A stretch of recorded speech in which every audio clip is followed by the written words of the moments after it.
Hello and welcome back to let's talk. आज मैं जिस टॉपिक पे बात करने वाला हूँ वो बहुत ही ज़्यादा सीरियस है। आज मैं बात करने वाला हूँ रेप की। आई एम श्योर ये वर्ड का मतलब सबको पता होगा, लेकिन जिन्हें नहीं पता मैं उन्हें बता देता हूँ। रेप है सेक्सुअल असॉल्ट, जिसमें यूजली इन्वॉल्व रहता है सेक्सुअल इंटरकोर्स या फिर किसी और फॉर्म का सेक्सुअल पेनिट्रेशन, जो कि एक इंसान के विल के अगेंस्ट या फिर उसे फोर्स करके किया जाता है। इंडिया में रेप एक बहुत बड़ा इशू है। इंडिया में हर 15 मिनट में किसी न किसी का रेप होता है। As per world population review, India में 2020 में 22,172 रेप्स हुए हैं, और ये नंबर सिर्फ रजिस्टर्ड केसेस के हैं। इन नंबरों में अनरजिस्टर्ड केसेस इंक्लूड नहीं है। तो यहाँ पे प्रॉब्लम क्या है? रेप्स होते क्यों है? क्या रेप लड़कियों के छोटे कपड़े पहनने से होते हैं, या फिर लड़कियों के देर रात बाहर घूमने से, या फिर लेट नाइट पार्टी करने से? मैंने ऐसा बहुत सारे लोगों से सुना है कि लड़कियों को सिगरेट शराब को हाथ नहीं लगाना चाहिए, देर रात बाहर नहीं घूमना चाहिए, लड़कों को दोस्त नहीं बनाना चाहिए, लड़कियों को लेट नाइट जॉब नहीं करनी चाहिए, या तो जॉब बिल्कुल ही नहीं करनी चाहिए। तो अगर लड़कियां ये सब करना बंद कर दे तो क्या रेप्स रुक जाएंगे? ये सबसे सिंपल सोल्यूशन है। लड़कियों को घर में लॉक कर दो तो रेप्स हो गए ही नहीं। हमें बचपन से यही सिखाया जाता है कि लड़के बहुत स्ट्रांग होते हैं और लड़कियां बहुत वीक। हमारा माइंड बचपन से ही ऐसा प्रोग्राम्ड किया जाता है कि हम वो हेरिटेज को फॉलो करें जो बहुत टाइम से चला आ रहा है। अगर आप इस बारे में सोचें, अगर हमें ऐसा प्रोग्राम किया जाता कि हमें बोला जाता कि लड़कियां लड़कों से स्ट्रांग होती है, तो आई गेस सिचुएशन कुछ और ही होती फिर। बट यहाँ पे मैं सिर्फ एक एग्जांपल ही दे रहा हूँ। हम चीज़ें वही करते हैं जो हमें सिखाया जाता है या फिर हम जो सीखते हैं। एंड आई डोंट मीन कि हमें रेप करना सिखाया जाता है या हम रेप करना सीखते हैं, बट क्योंकि हमें सिखाया जाता है कि लड़के बहुत स्ट्रांग होते हैं तो लड़के उसी चीज़ का फ़ायदा उठाते हैं। और ऐसा ही नहीं है कि रेप सिर्फ छोटे कपड़े पहनने वाली लड़कियों के या फिर लेट नाइट बाहर घूमने से होते हैं। रेप पूरे कपड़े पहनने वाले लड़कियों के भी होते हैं, रेप दिन में भी होते हैं, और रेप छोटे बच्चों के भी होते हैं। तो अगर आप ये सोचते हो कि लड़कियों की लेट नाइट पार्टी करने से, छोटे कपड़े पहनने से या फिर लड़कों को दोस्त बनाने से रेप होते हैं, तो I am sorry to say, but you are also contributing to it. ये सब एक बैड एग्जाम्पल है लड़कियों को ब्लेम करने के लिए, क्योंकि हमें बचपन से ही सिखाया जाता है लड़कियों के लिए क्या सही होता है और क्या गलत। और अगर एक लड़की बाहर जाके ये सब करे तो वो गलत है, और जस्ट इन केस अगर लड़की का रेप हो जाए तो उसमें भी उसी की गलती है। क्यों? क्योंकि उसे वो सब नहीं करना चाहिए था। अब ब्लेम तो उसे ही करेंगे। लेकिन हम यहाँ पे एक भी बार लड़के को ब्लेम नहीं करते। ऐसा क्यों है कि लड़के पार्टी कर सकते हैं, लड़के शराब पी सकते हैं, लड़के लेट नाइट बाहर रह सकते हैं, लड़के जो चाहे वो पहन सकते हैं? क्योंकि लड़के स्ट्रांग हैं। बचपन से हमें यही तो सिखाया गया है। हमें बचपन से ही एजुकेशन पूरा मिलता है, लेकिन हम एक चीज़ मिस कर रहे हैं यहाँ पे, moral education. And why am I saying moral education? क्योंकि एजुकेटेड लोग भी रेप करते हैं, इसीलिए हमें लोगों को मॉरल एजुकेशन प्रोवाइड करने की ज़रूरत है। यहाँ पे हमें अपनी थिंकिंग चेंज करनी होगी और दूसरों को भी यही सिखाना होगा कि एक लड़की उतना ही लव, रिस्पेक्ट और फ्रीडम डिज़र्व करती है जितना कि एक लड़का। इंडिया के स्कूलों में एक प्रॉब्लम है। इंडिया के स्कूलों में सेक्स एजुकेशन के बारे में बताया नहीं जाता है। मैं एक एग्जांपल देता हूँ। जब मैं स्कूल में था तो मेरे दोस्तों ने एक बुक खोल के मुझे कुछ इमेजेस बताई। उस इमेजेस में थे ह्यूमन बॉडी पार्ट्स। हम वो इमेजेस देख के बहुत हंसे, क्योंकि हमें वो चैप्टर के बारे में कुछ पता नहीं था। और एक दिन ऐसा आया कि वो चैप्टर के बारे में हमको सीखना था। तो हम टीचर के क्लास में एंटर करने से पहले ये बुक खोल के वो चैप्टर खोल के बैठ गए। टीचर क्लासरूम में एंटर हुए, उन्होंने बुक उठाई, उन्होंने बुक खोल के देखा कि कौन सा चैप्टर पढ़ाना है। उसके बाद उन्होंने 3-4 पेज आगे कर दिए और हमें दूसरा चैप्टर पढ़ाने लगे। उसके बाद हम फिर से हंसने लगे। हमको पता चल गया कि टीचर को शर्म आ गई है, तो वो चैप्टर पढ़ाने वाला है नहीं। अगर वो टाइम पे टीचर हमें वो चैप्टर के बारे में समझाती तो मे बी हम लोग नहीं हंसते, या फिर कम हंसते।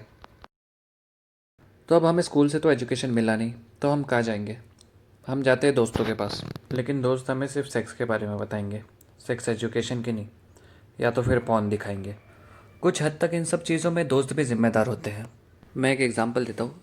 समझ लो कि एक लड़का है जिसने कभी सेक्स नहीं किया, और उसका दोस्त है, प्ले बॉय है, बहुत लड़कों के साथ घूम चुका है। तो एक दिन ग्रुप में बैठ के सारे लड़के अपनी सेक्स की स्टोरी शेयर करते हैं, और ये लड़का बोलता है मैंने तो कभी किया ही नहीं। फिर ग्रुप में से कोई बंदा उसको बोलता है यार ये बंदी तेरे को लाइक करती है, या तो तू ये बंदी को लाइक करता है, जाके उसको आई लव यू बोल दे, पार्टी में उसका हाथ भी पकड़ ले। आई एम नॉट सेइंग कि वो लड़का रेपिस्ट निकलेगा, लेकिन कहीं ना कहीं पे हम सम वर्ड किसी ना किसी को इन्फ्लुएंस कर देते हैं किसी ना किसी चीज़ के लिए, क्योंकि हमें ये पता नहीं चलेगा कि वो लड़का अपने दोस्तों को दिखाने के लिए या फिर उनसे इन्फ्लुएंस्ड होकर वो लड़की के साथ कैसे बिहेव करेगा। I am sure you are getting the point I am trying to make.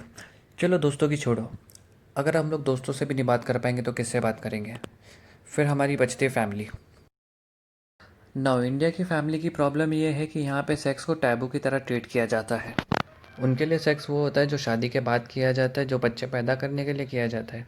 और अगर आपने शादी से पहले सेक्स कर लिया तो आप गलत हो। लेकिन उनके लिए अरेंज्ड मैरिज बहुत मैटर करती है। मैं एक एग्जांपल देता हूँ। समझो एक फैमिली ने अपनी लड़की की शादी फिक्स की एक लड़के के साथ। लड़के ने हाँ बोल दिया, लेकिन लड़की की ना ही थी। फिर भी उसकी फैमिली ने उसे फोर्स करके शादी करा दी। अभी भी लड़की की ना ही है, लेकिन उसके पास कोई ऑप्शन नहीं है। उसको उसके हस्बैंड के साथ फिजिकल होना पड़ेगा, लेकिन अभी भी लड़की की ना ही है। This is also sort of rape, जो कि फैमिली मेम्बर्स ना चाहते हुए भी अपनी लड़की को उसमें पुश कर देते हैं। और रेप ना जानने वाले लोगों से ज़्यादा जानने वाले लोग करते हैं।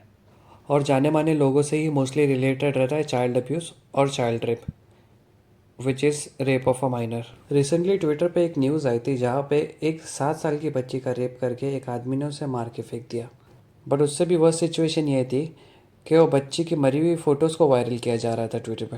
आई मीन लोगों में ज़रा सी भी शर्म नहीं बची है। जस्टिस के नाम पर वो लड़की की पिक्चर्स वायरल किए जा रहे हैं। एक लड़की का रेप होने के बाद उसे और भी ब्लेम किया जाता है, बिना कुछ सोचे समझे कि वो किस ट्रॉमा से गुजर रही होगी। लोग इस सिचुएशन में भी एक लड़की को ऐसा फील करा देते हैं कि वो ऐसे सिचुएशन में रह ही नहीं पाए। अगर आपको लगता है कि हमारी सोसाइटी एक रेप विक्टिम को हेल्प करने के लिए आगे रहती है, तो ऐसा बिल्कुल नहीं है। हमारी सोसाइटी एक रेप विक्टिम पे इतने एलिगेशंस डाल देती है कि लोग उसे कुछ और ही तरीके से देखना चालू कर देते हैं। कुछ लोगों को लगता है कि वो रेप के नाम पे विक्टिम बनने की कोशिश कर रही है, या फिर कुछ लोगों को लगता है कि उसने जानबूझ के ऐसा अपने साथ कराया है। और इसमें 70 to 75% लोग ऐसे होते हैं जो एक रेप विक्टिम का फ़ायदा उठाने की सोचते हैं। इसी चीज़ की वजह से एक रेप विक्टिम के ऊपर प्रेशर आ जाता है, क्योंकि वो और किसी को ये चीज़ के बारे में नहीं बता पाएगी। क्योंकि अगर ये चीज़ वो किसी और को बताने जाएगी तो लोग उसे ही ब्लेम करेंगे। तो आप सब सोचो ये बारे में। एक लड़के की ज़िद की वजह से एक लड़की की ज़िंदगी बर्बाद हो जाती है। उसका घर से बाहर निकलना मुश्किल हो जाता है, उसका सोसाइटी में मुंह दिखाना मुश्किल हो जाता है। उसके खुद के फैमिली मेम्बर्स तक उसे ब्लेम करते हैं। ऐसी सिचुएशन की वजह से कोई भी लड़की लाइफ टाइम ट्रॉमा में जा सकती है। हम कितना भी ट्राई करें उनकी सिचुएशन नहीं समझ पाएंगे। और यहाँ हमारे सेलिब्रिटी वर्कआउट के बाद बोल देते हैं कि उन्हें रेप्ड वुमन जैसा फील हो रहा है। जब से लोग सोशल मीडिया पे एक दूसरे से कनेक्ट हुए, हर कोई अपना ओपिनियन देना चाहता है। लेकिन लोग ये भूल चुके कि उनके पास दिमाग भी होता है जिसे यूज़ करना रहता है। आजकल सोशल मीडिया पे एक ट्रेंड चल रहा है, लड़की के इनबॉक्स में जाके उसको लिखने का कि तेरा रेप कर दूंगा। अगर कोई सेलिब्रिटी या फिर कोई आर्टिस्ट किसी के ओपिनियन से एग्री नहीं करता है, या फिर सोशल मीडिया पे ऐसा कुछ पोस्ट करता है जिससे लोग एग्री नहीं करते, या फिर कोई गलती कर देता है, या फिर किसी चीज़ के अगेंस्ट आवाज़ उठाते हैं या फिर उठाती है, और किसी चूतियों को वो बात समझ नहीं आती, तो वो उनके डीएम में जाके लिख देते हैं कि तेरा रेप कर दूंगा या फिर पाकिस्तान चली जा। आई मीन क्यों भाई, तुम्हारे बाप की प्रॉपर्टी है या फिर तुम्हारा बाप पाकिस्तान के वीज़ा का एप्लीकेशन बांट रहा है? आई मीन ऐसे कमेंट करने वालों की माँ बहन बेटी कुछ गलती कर दे तो उन्हें क्या ये बोलोगे कि पाकिस्तान चली जा या फिर तेरा रेप कर दूंगा क्योंकि तूने गलती की है? नहीं ना, ऐसा अपनी फैमिली को नहीं बोलेंगे क्योंकि वो अपनी फैमिली है। लेकिन जिसके ऊपर कमेंट करते हो, जिसके इनबॉक्स में जाके ये सब लिखते हो, वो भी किसी की माँ बहन या बेटी होती ही है। देखो, ये चीज़ों के बारे में बात करने के लिए मैं कोई एक्सपर्ट हूँ नहीं, ये सारी बातें हम सबको पता है, लेकिन आज भी पता नहीं क्यों हम ये सब बातें निगलेक्ट कर रहे हैं। सो प्लीज़ अपनी थिंकिंग चेंज करो, अपने आजू बाजू वालों को एजुकेट करो, अपनी फैमिलीज़ को अपने फ्रेंड्स को एजुकेट करो। इसके बारे में बात करने से कुछ बुरा नहीं होने वाला। अगर तुम ये सब बातें खुल के करोगे और किसी को इस चीज़ के बारे में एजुकेट करोगे, तो ना जानते हुए भी आप किसी एक लड़की की हेल्प कर दोगे। क्योंकि अगर आप ये चीज़ के बारे में बात नहीं करोगे तो कहीं ना कहीं आप भी इन चीज़ों के ज़िम्मेदार हो। कोई भी सेक्सुअल एक्टिविटी होने से पहले एक लड़की की हाँ बहुत ज़्यादा इंपॉर्टेंट है। जब तक कोई सेक्सुअल एक्टिविटी में लड़की की हाँ नहीं होती, वो रेप ही होगा। अगर कोई शादीशुदा लड़की अपने हस्बैंड को मना करे और हस्बैंड उसको फोर्स करे तो भी वो रेप है। जॉब प्रमोशन के लिए बोल के किसी लड़की के साथ सेक्सुअली एक्टिव होना, वो भी रेप है। किसी लड़की को शादी के लिए प्रॉमिस करना, उसके साथ सेक्सुअली एक्टिव होना और फिर उसे छोड़ देना भी एक रेप है। और अगर आप चाहते हैं कि किसी की माँ का, किसी की बहन का, किसी की बेटी का या किसी बच्ची का रेप ना हो, so we all need to stand for it right now. That's it for this video. I will see you next time.